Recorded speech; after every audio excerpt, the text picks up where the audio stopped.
아멘. 열왕기하 9장 17절에서 26절 말씀까지 보겠습니다. 열왕기하 9장 17절에서 26절 말씀. 17절 말씀. 이스라엘 망대에 파수꾼 하나가 서 있더니 예후의 무리가 오는 것을 보고 이르되 내가 한 무리를 보나이다 하니 요람이 이르되 한 사람을 말에 태워 보내어 맞이하여 평안하냐 묻게 하라 하는지라. 한 사람이 말을 타고 가서 만나 이르되 왕의 말씀이 평안하냐 하시더이다 하매 예후가 이르되 평안이 내게 상관이 있느냐 내 뒤로 물러나라 하니라. 파수꾼이 전하여 이르되 사자가 그들에게 갔으나 돌아오지 아니하나이다 하는지라. 다시 한 사람을 말에 태워 보내었더니 그들에게 가서 이르되 왕의 말씀이 평안하냐 하시더이다 하매 예후가 이르되 평안이 내게 상관이 있느냐 내 뒤를 따르라 하더라. 파수꾼이 또 전하여 이르되 그도 그들에게까지 갔으나 돌아오지 아니하고 그 병거 모는 것이 님시의 손자 예후가 모는 것 같이 미치게 모나이다 하니 요람이 이르되 메우라 하매 그의 병거를 메운지라. 이스라엘 왕 요람과 유다 왕 아하시아가 각각 그의 병거를 타고 가서 예후를 맞을새 이스라엘 사람 나봇의 토지에서 만나매 요람이 예후를 보고 이르되 예후야 평안하냐 하니 대답하되 내 어머니 이세벨의 음행과 술수가 이렇게 많으니 어찌 평안이 있으랴 하더라. 요람이 곧 손을 돌이켜 도망하며 아하시아에게 이르되 아하시아여 반역이로다 하니 예후가 힘을 다하여 활을 당겨 요람의 두 팔 사이를 쏘니 화살이 그의 염통을 꿰뚫고 나오매 그가 병거 가운데에 엎드러진지라.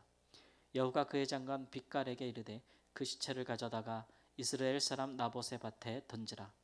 내가 기억하려니와 이전에 너와 내가 함께 타고 그의 아버지 아합을 쫓았을 때에 여호와께서 이같이 그의 일을 예언하셨느니라.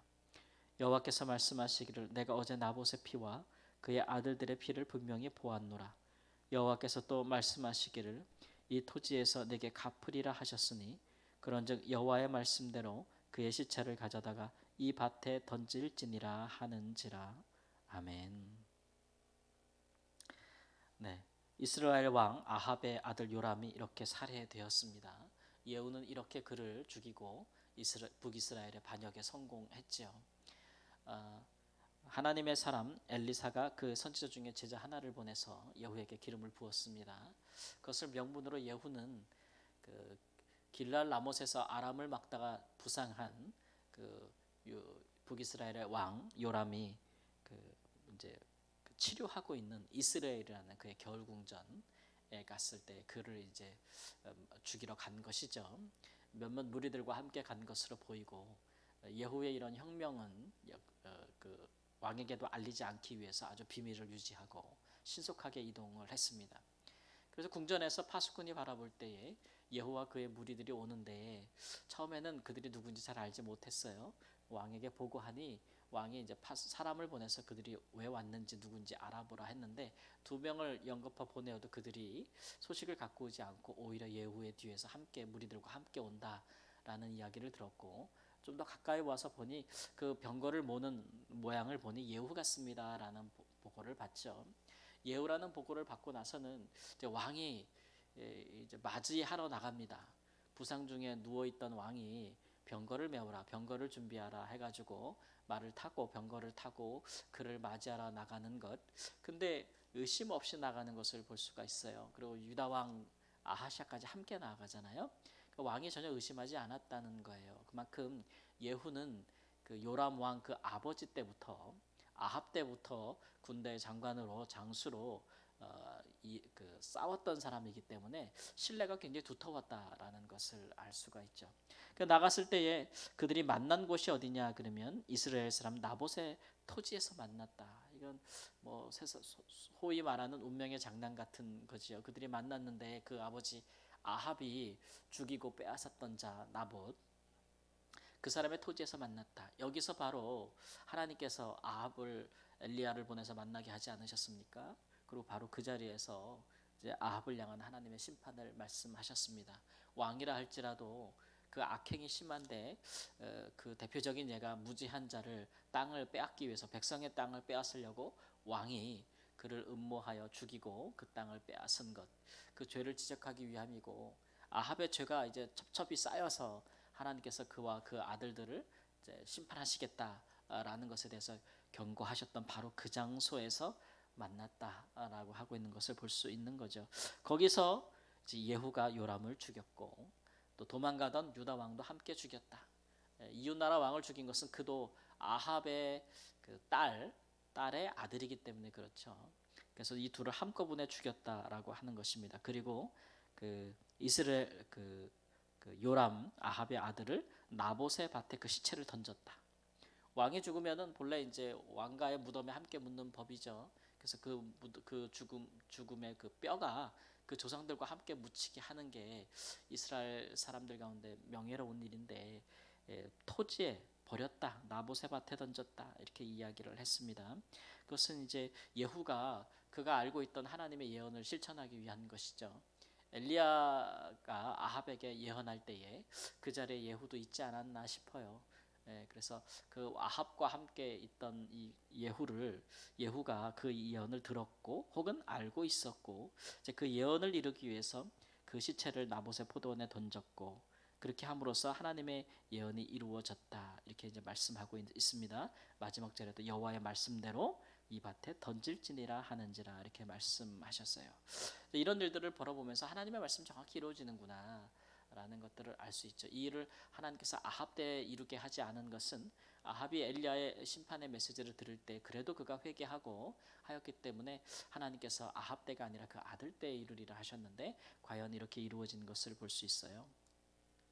하나님의 말씀 예언 또는 하나님의 말씀이 성취되는 것은 과거의 일이 현재에 성취되기도 하고, 또 현재 일이 앞으로 미래에 성취될 것이 남아 있기도 합니다.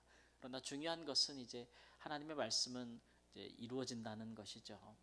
사람이 이제 그 일에 대해서 어떻게 행동할 것인가 이제 우리가 생각해 볼 수가 있는데, 우리와 상관없이 하나님께서 과거에 하셨던 말씀이 오늘날 이루어지는 일도 있습니다. 그러나 이제 우리가 알지 못할 때 있었던 하나님의 말씀이 현재 이루어질 수 있는 것이죠. 그러나 이제 우리가 알았을 때 주신 하나님의 말씀에 대하여는 우리가 어떻게 그 성취를 볼 것인가에는 두 가지가 있는데, 수동적으로는 우리가 무엇을 하지 않아도 하나님이 스스로 그 말씀을 이루실 때가 있어요. 하나님께서 우리와 상관없이 하나님이 그 일을 이루실 때도 있지만, 때로는 우리가 말씀을 직접 이루는 경우도 있어요. 우리가 하나님의 말씀을 알고 있기 때문에. 그때 그 하나님의 말씀이 있었고 오늘 그 말씀을 이루는 자로, 성취하는 자로 하나님께서 나를 세웠다라는 것을, 나를 택하였다라는 것을 우리가 아는 순간에 그 말씀을 우리가 성취할 수도 있는 것이죠.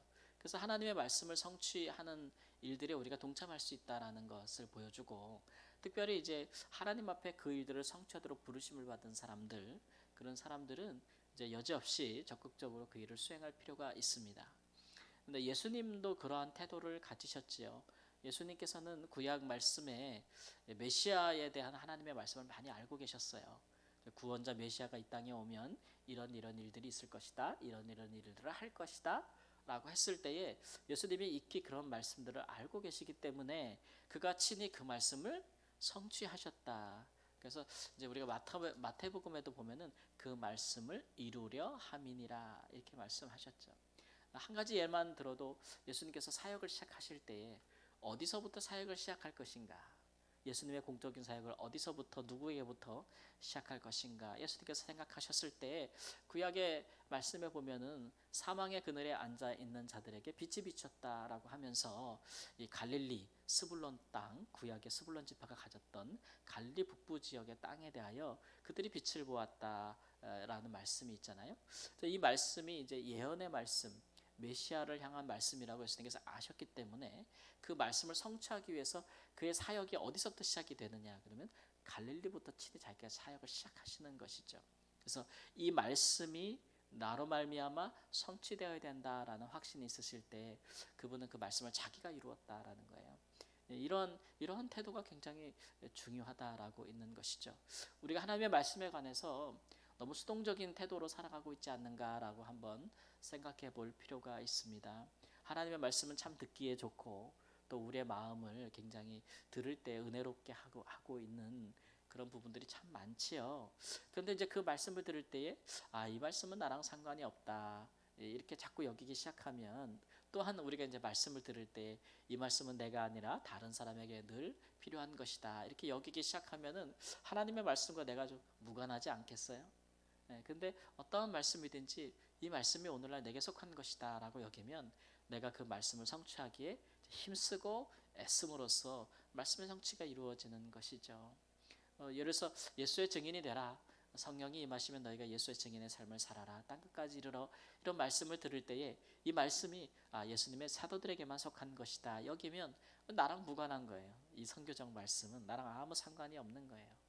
그러나 그 말씀은 예수님의 사도들로부터 말미암아 시작해서 예수님 다시 오실 때까지 모든 교회에게 이루신 말씀이다. 하라 하신 말씀이다라고 내가 여기면 그 말씀은 내가 성취해야 될 말씀인 것이죠.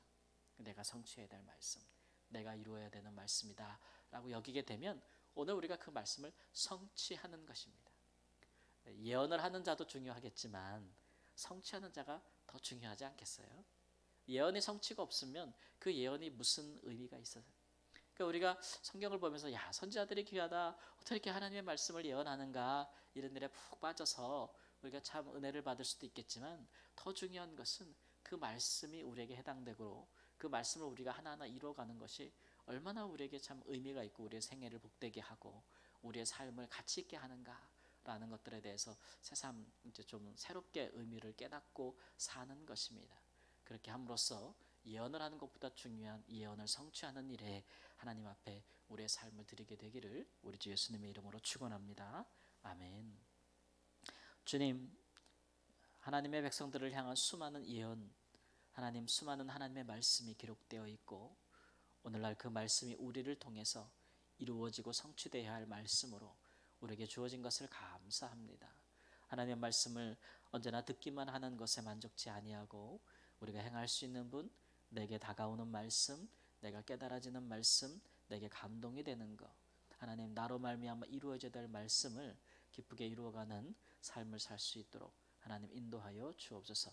예언은 성취함이 있어야겠사오니 주의 말씀을 이루는 자의 삶을 살도록 오늘도 사랑하는 주의 성도들을 복되게 하여 주시옵시고 이 일에 힘들지 않고 너무 어렵지 않고 주님이 주신 능력으로 잘 감당하게 하시고 그 마음에 소원이 있어 말씀을 이루게 하여 기도하는 바가 있다면 우리 하나님 응답하여 주시옵시고 각자 있는 그 자리에서 부르심을 따라 내게 부르심을 따라 형편을 따라 최선을 다하고 하나님의 은혜와 주의 능력을 간구하는 자의 삶을 살게 하여 주옵소서. 존귀하신 예수님의 이름으로 기도합니다. 아멘.